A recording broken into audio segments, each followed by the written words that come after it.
Hola mis queridos hermanos, espero que todos estén bien por la gracia y misericordia de nuestro Señor Jesús. La paz y el amor de Cristo, queridos, sea sobre cada uno de nosotros en esta mañana. Amados, les traigo una reflexión que más que una reflexión es una verdad que no podemos negar. Y es una verdad, mis amados, que por un lado somos muy pocos los que la aceptamos, pero tristemente, por el otro lado, son muchos los que la conocen, pero la ignoran. Y la gran mayoría incluso no quieren ni saber sobre ella. Es por eso que nuestro Señor Jesús, a través de su Espíritu Santo, nos conmueve el corazón, queridos, para que todos aquellos que conocemos esta verdad y la aceptamos en nuestro corazón, pues la divulguemos a todo el mundo. Porque mis amados del cielo, esas personas que hoy rechazan la verdad bíblica y se encuentran en ese éxtasis de inclinación por las cosas que le ofrece este mundo, pues todas estas personas, queridos, son parte del plan de la redención. Así que por ellos Cristo vino a entregar su vida también. Eso quiere decir, mi amado, que Cristo los ama igual. Él no hace acepción de personas. Por eso aún sigue luchando para que todos los seres humanos vengan al conocimiento de la verdad y todos, sin excepción alguna, sean salvos. Hoy el mundo, mis amados, actúa de esa manera y lo hace por ignorancia. Hoy el mundo rechaza a Cristo porque no saben lo que hacen. Recuerden que esas mismas palabras fueron una de las últimas palabras de Jesús antes de morir, ¿verdad? Allí cuando se encontraba colgado en aquella cruz, le dijo al Padre, refiriéndose a las personas que lo estaban crucificando: Padre, perdónalos porque no saben lo que hacen. Jesús en ese momento de angustia pidió misericordia por ellos. Y hoy vemos a un mundo que crucifica a Jesús cada día, y fue por ellos que Jesús murió, mis amados. Por eso nosotros, queridos, que conocemos la verdad, tenemos el compromiso con Jesús de alertar a esas almas engañadas y perdidas y que vengan al conocimiento de la verdad y conozcan a Jesús. Porque definitivamente ellos no saben lo que hacen, queridos. Por eso en esta mañana alabamos y glorificamos el nombre de nuestro Señor Jesús, queridos, por ese grande e inmensurable amor que siente por esta humanidad. Amén. Miren, vamos a comenzar esta reflexión con un trozo bíblico que encontramos allí en Primera de Juan, capítulo 4, los versos del 4 al 6. Y dice así este trozo bíblico: Hijitos, vosotros sois de Dios y los habéis vencido. Pues ¿a quién hemos vencido nosotros, queridos? Pues a Satanás, ¿verdad? Sigue diciendo el texto: porque el que en vosotros está, es decir, Cristo, que es el que está en nosotros, pues es mayor que el que está en el mundo. En este caso, Cristo es mayor que Satanás. Dice el verso 5, ellos son del mundo, refiriéndose aquí a todos aquellos que se inclinan a las cosas de este mundo, a todos aquellos que rechazan su verdad. Y en ese combo, queridos, están tanto mundanos como muchos cristianos. Por eso Juan dice que hablan del mundo y el mundo los oye. Y el verso 6 nos dice, pero nosotros somos de Dios. Y esta frase de Juan, nosotros somos de Dios, es bien profunda, queridos, y no todos han podido discernir el verdadero concepto de lo que significan estas palabras, porque aquí se encierran muchas verdades que no todos han podido encontrar, porque con solo decir que eres hijo de Dios no basta, querido. Sigue diciendo el verso 6, y todos aquellos que en verdad conocen a Dios, pues nos escuchan. Eso quiere decir, mi amado, que todos estos mensajes que yo les comparto a ustedes bajo inspiración divina solamente son tomados en cuenta por aquellos que verdaderamente han aceptado la verdad de Cristo.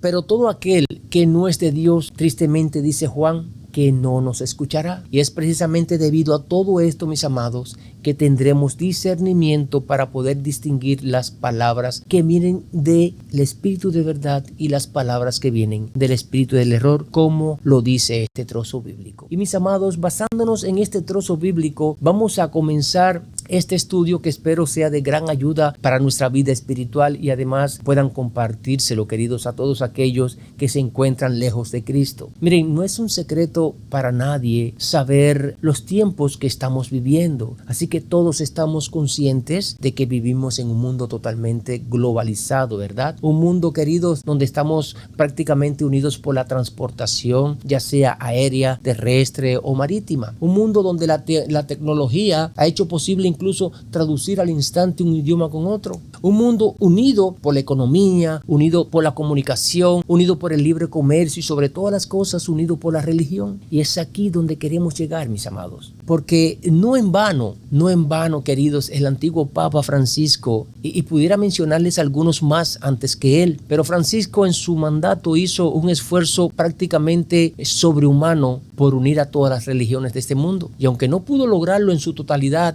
dejó las puertas abiertas y todas las herramientas necesarias para que esto se pudiera lograr en el futuro, ya sea con este nuevo Papa que tenemos ahora o tal vez con otro que venga detrás. Lo cierto es, querido, que la idea de toda esta unión religiosa a nivel global se ha venido intentando desde que fue derrocado el poder papal en el año 1798.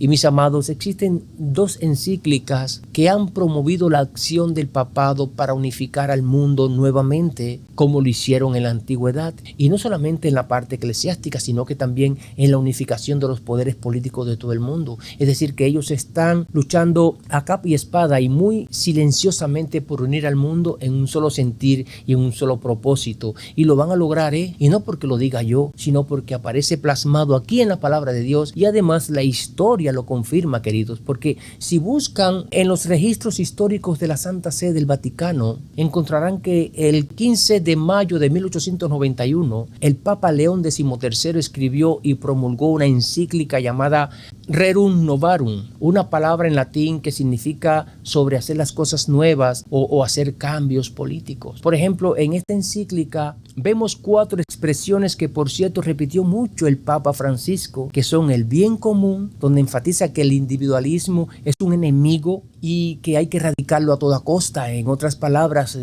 no puede existir individualidad, no puede existir la libertad de expresión, no puede existir la libertad religiosa. Así que lo que yo piense o diga, eso no cuenta, queridos. Por tanto, si no estoy de acuerdo con ellos, me considerarán hereje o simplemente un sectario. Otra expresión que vemos en esta encíclica, mi amado, es la solidaridad. Y esta enfatiza que debemos unirnos en un solo cuerpo ecuménico para poder erradicar el sectarismo. ¿Y qué significa esto, mi amado? Pues erradicar, esto significa arrancar o desaparecer sobre la faz de la tierra todas aquellas personas o religiones que no estén de acuerdo con ellos. Por eso el Papa Francisco trabajó arduamente por unir a todas las religiones en un solo cuerpo ecuménico. Y la tercera característica o la tercera expresión que vemos en esta encíclica es la subsidiariedad. ¿Y qué significa todo esto? Pues que todos nuestros intereses personales pasarán al bien común de todos. Eso quiere decir que no seremos dueños absolutamente de nada. Así que todo lo que tengamos pertenecerá al bien común. En otras palabras, pasarán a ser propiedad de la Iglesia Católica. Y una cuarta expresión que vemos en esta encíclica es la destinación común de los bienes.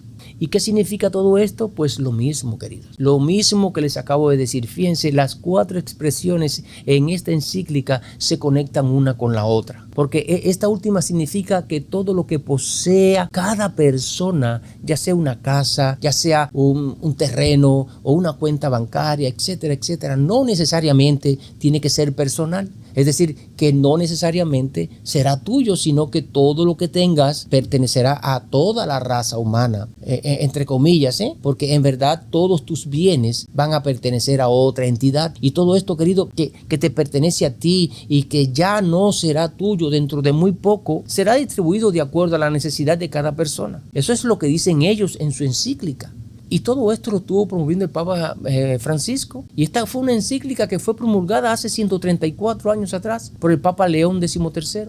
Y esto nos demuestra que aún hoy día sigue vigente en la Iglesia Católica. La otra encíclica que ha motivado al papado para unificar al mundo es una que promulgó el Papa Benedicto XVI el 29 de junio del 2009, conocida como Caritas in Veritate, que significa la caridad en la verdad.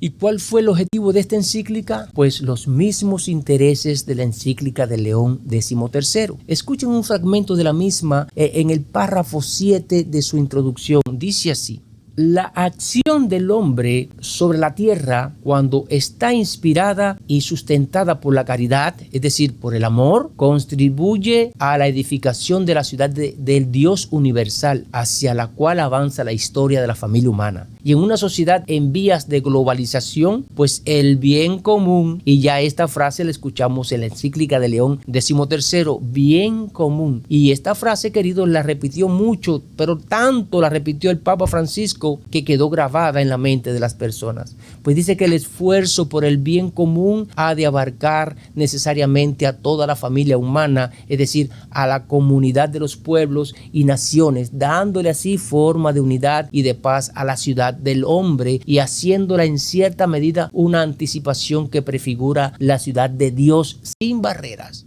Pero mis amados, en este caso deberíamos quitar el nombre de Dios de esta encíclica y poner ahí que la paz y la unidad de la ciudad del hombre es una anticipación de lo que prefigura, pero la ciudad del Vaticano sin barreras. Porque definitivamente, queridos, estas palabras y estas ideas no prefiguran por ninguna parte la ciudad de Dios como aparece escrito en esta encíclica. ¿Y por qué les digo esto? Pues vamos a leer otro fragmento en el capítulo 5 que se titula La colaboración de la familia humana. Y allí en el párrafo 67, mis amados, leemos esto, basándose ellos en la anticipación que prefigurará sin lugar a duda la ciudad del Vaticano sin barreras. Así que escuchen lo que dicen: para gobernar la economía mundial, para sanear las economías afectadas por las crisis, para prevenir el empeoramiento de estas crisis y mayores desequilibrios consiguientes, para lograr un oportuno desarme integral, para la seguridad alimenticia y la paz, para garantizar la salvaguardia del ambiente y regular los flujos migratorios. Así que urge la presencia de una verdadera autoridad política mundial, como fue ya esbozada por mi predecesor, el beato Juan XXIII. Y esta autoridad deberá estar regulada por la ley y debe atenerse de manera concreta a los principios de subsidiariedad y de solidaridad. Por tanto, debe estar ordenada a la realización del bien común y comprometerse en la realización de un auténtico desarrollo humano integral, inspirado en los valores de la caridad, es decir, del amor sobre la verdad, donde dicha autoridad además deberá estar reconocida por todos y gozar de un poder efectivo para garantizar a cada uno la seguridad, el cumplimiento de la justicia y el respeto de los derechos. Obviamente debe tener la facultad de hacer respetar sus propias decisiones a las diversas partes, así como las medidas de coordinación adoptadas en los diferentes foros internacionales. Y cuando en efecto esto falta, es decir, la unidad entre las naciones, pues el derecho internacional, junto con los grandes progresos alcanzados en los diversos campos, correría el riesgo de estar condicionado por los equilibrios de poder entre los más fuertes. Por eso el desarrollo integral de los pueblos y la colaboración internacional exigen el establecimiento de un grado superior de ordenamiento internacional de tipo subsidiario para el gobierno de la globalización, para que se lleve a cabo finalmente un orden social conforme al orden moral, así como esa relación entre la esfera moral y social, entre la política, el mundo económico y civil, ya previsto en el Estatuto de las Naciones Unidas. Queridos, la pregunta clave aquí es la siguiente: ¿quién será responsable de implementar este nuevo orden global que muy pronto veremos resonar en el mundo entero? Bueno, sabemos que detrás del telón estará moviendo sus manos siempre el Vaticano, ¿verdad? Sin duda alguna es y será así, pero los eventos que estamos viendo hoy día nos indican que este plan macabro será generado por los poderes civiles de todo el mundo, comenzando por Estados Unidos de América, pero bajo la influencia 100% del papado. Es decir, hasta que el papado no alcance su poder global, estará por detrás del telón moviendo cada ficha para ponerla en el lugar correcto, y luego que logre su cometido, entonces rugirá la bestia o el dragón, como quieran entenderlo ustedes, Señor, así como lo describe Apocalipsis 13. Así que estas dos encíclicas tienen que ver con lo mismo, y donde el Papa Francisco insistió mucho sobre ellas, dejando de esa manera las puertas abiertas para que se lleve a cabo lo tan esperado por ellos, el nuevo orden mundial. Miren, queridos, lo que el Papa Benedicto XVI escribió en su encíclica Caritas in Veritate, tiene como fin insistirle a la comunidad internacional que acepten y hagan cumplir la teoría moral del papado como la conciencia moral del mundo. Es el mayor sueño del papado restablecer la unión de la Iglesia con el Estado a nivel global de la misma manera que existió en Europa durante la Edad Oscura en esos 1260 años. La ideología del papado es que la Iglesia sirva como la conciencia moral de los poderes civiles de todo el mundo y que las naciones cumplan al pie de la letra todo lo que el papado desea que se haga, especialmente la observancia del día domingo. ¿Y saben qué es lo más sorprendente de todo esto, queridos? Pues que ya hoy día vemos a los poderes civiles de todo el mundo promover en las Naciones Unidas las mismas causas que promueve el papado, pues una unión global en rebelión contra Dios. Saben, la sierva de Dios, Ellen G. White, nos advirtió sobre todo esto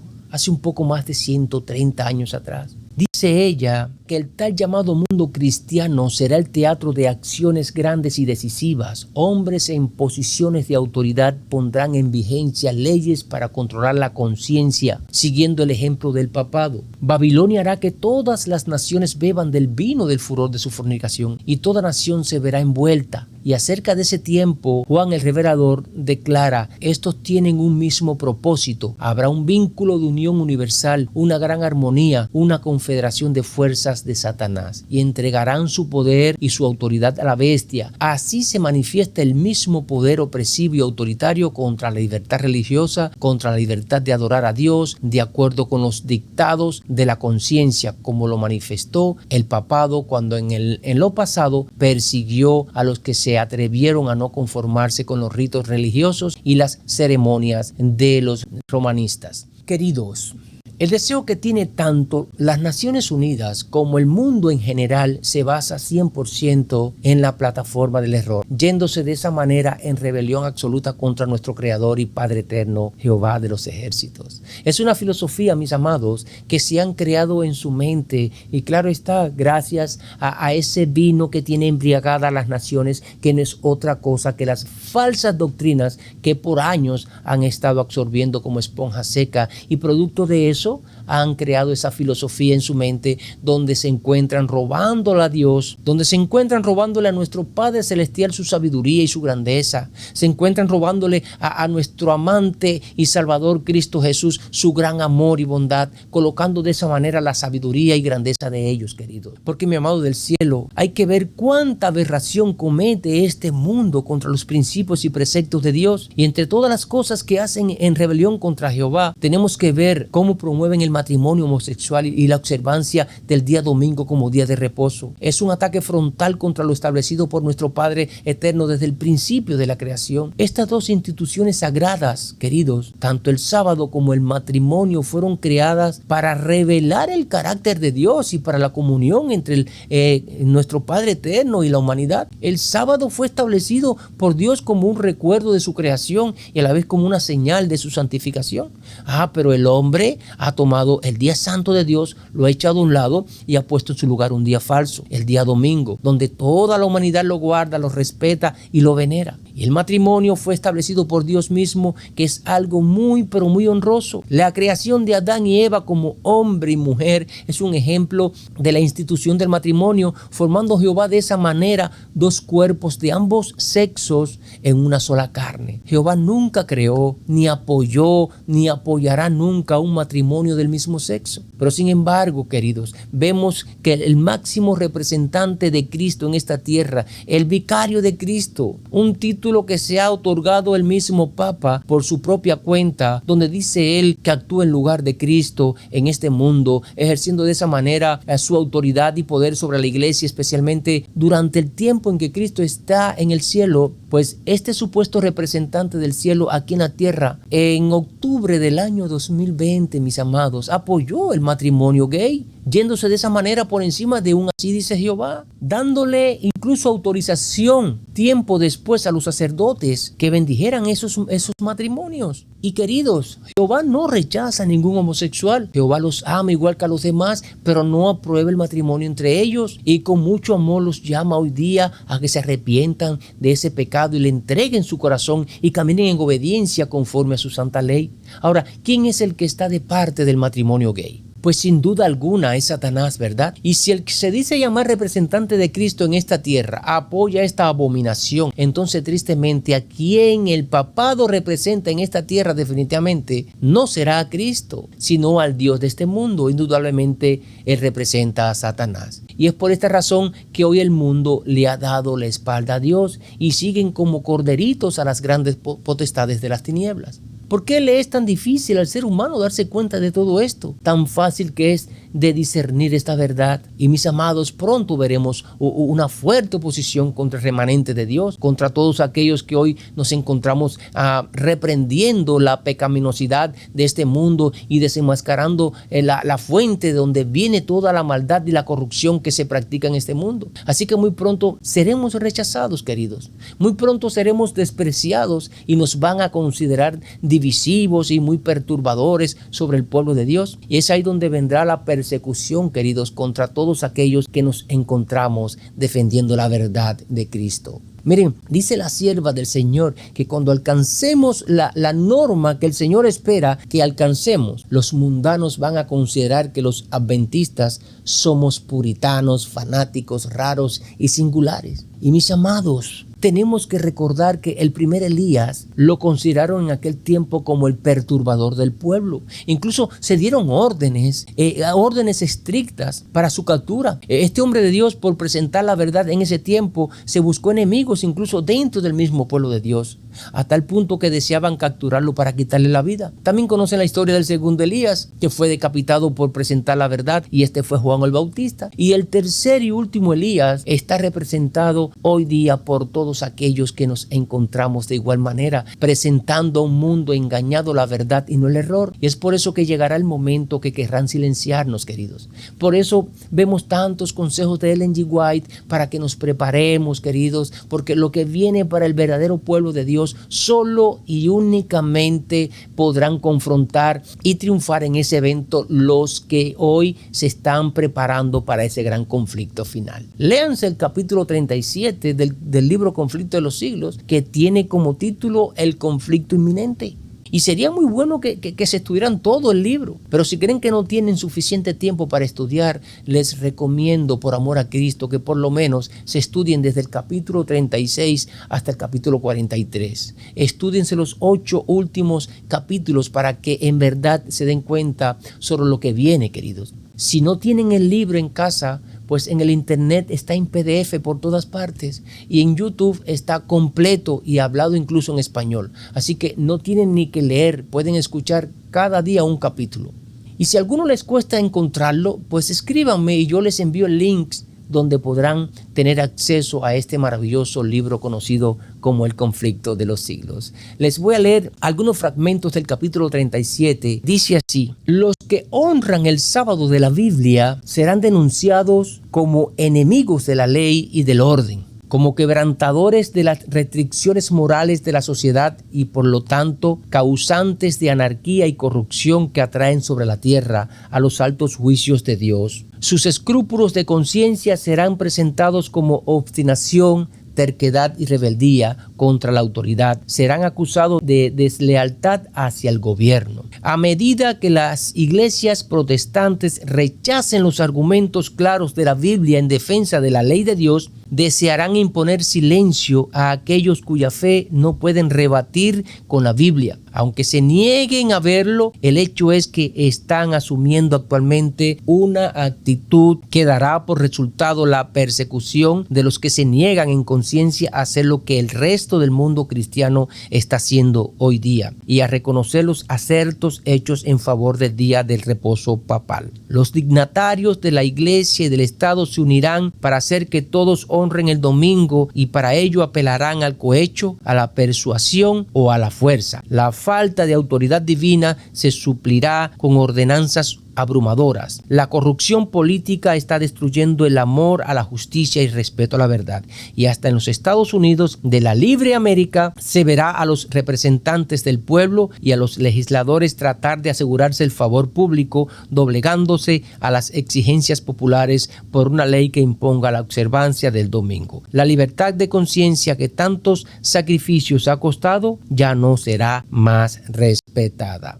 Queridos, definitivamente las persecuciones que se llevaron a cabo por la Roma papal en el pasado volverán a repetirse. Eso será muy pronto, mis amados, en cuanto se unan oficialmente la Roma papal con el protestantismo apóstata y todos los gobiernos de la tierra. Y digo cuando se unan oficialmente, porque en verdad ya hace rato están unidos, pero aún faltan algunos detalles para que se proclame esa triple unión oficialmente entre ellos, y entonces vendrá lo que muchos están esperando, pues la persecución del pueblo de Dios. Por eso, queridos, hoy más que nunca tenemos que unirnos para proclamar sobre la plataforma de la verdad el último mensaje de amonestación a un mundo que le ha dado la espalda a Dios. Y para terminar, lo hago con estas palabras que encontramos en el Evangelio de Juan, capítulo 17, los versos del 14 al 19, donde Jesús en su oración al Padre dice estas palabras: yo les he dado tu palabra y el mundo los aborreció.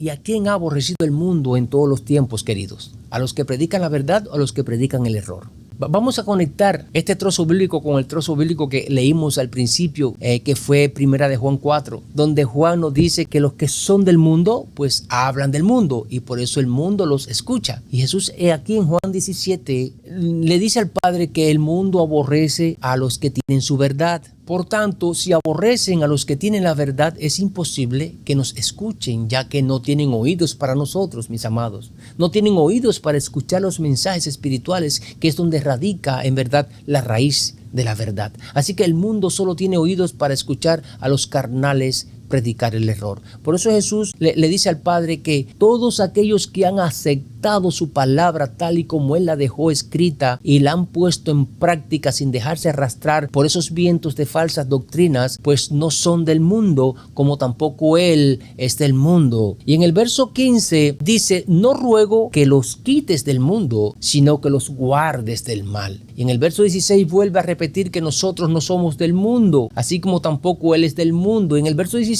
le dice al Padre: santifícalos en tu verdad, tu palabra es verdad. El verso 18, queridos, dice: como tú me enviaste al mundo, así yo los he enviado al mundo. Así que nosotros, mis amados, tenemos una misión que cumplir, traiga las consecuencias que nos traiga en la vida, porque Jesús nos ha enviado al mundo. Y es que aunque el mundo nos desprecie, aunque el mundo nos aborrezca, aunque el mundo muy pronto nos perseguirá, tenemos que enfrentar al mundo, porque hemos sido enviados por Jesús con una misión, y es proclamar su verdad. Porque además en el verso 19 Jesús le dice al Padre: por ellos yo me santifico a mí mismo, es decir, que por nosotros Jesús es santificado, queridos. Y termina el verso diciendo: para que también nosotros seamos santificados al proclamar su verdad.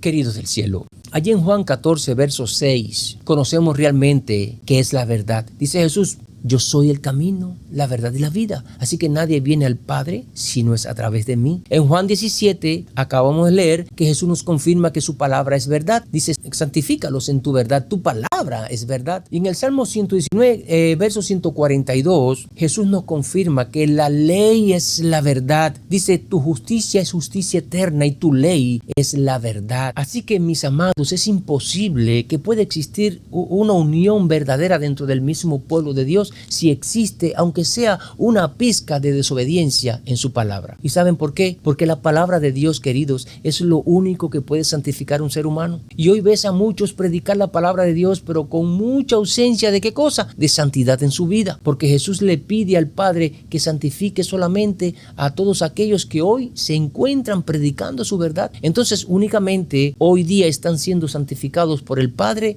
todos aquellos que predican la verdad. Eso quiere decir que todos aquellos que hoy se encuentran predicando el error, pues están bien lejos de alcanzar dicha santidad. Hoy día el mundo se une cada vez más en una sola voz, usando como base la palabra de Dios. Pero, mis amados, estamos más que seguros que de la fuente de donde se están alimentando todos ellos proviene de la base del error. Y el mundo podrá formarse en un solo cuerpo y decir que ellos tienen la verdad, pero toda la verdad que no sea basada 100% en la palabra de Dios, el mismo Jesús los destruirá. El llamado de Dios a nosotros, ¿cuál es? Pues es que cuando se une el mundo oficialmente en rebelión contra Jehová, nosotros pongamos en práctica lo que le dijo Jesús al Padre aquí en Juan 17. Porque aquí Jesús no solo oró por la unidad de sus discípulos, sino que también oró por la unidad de todos aquellos que creyeran en Él.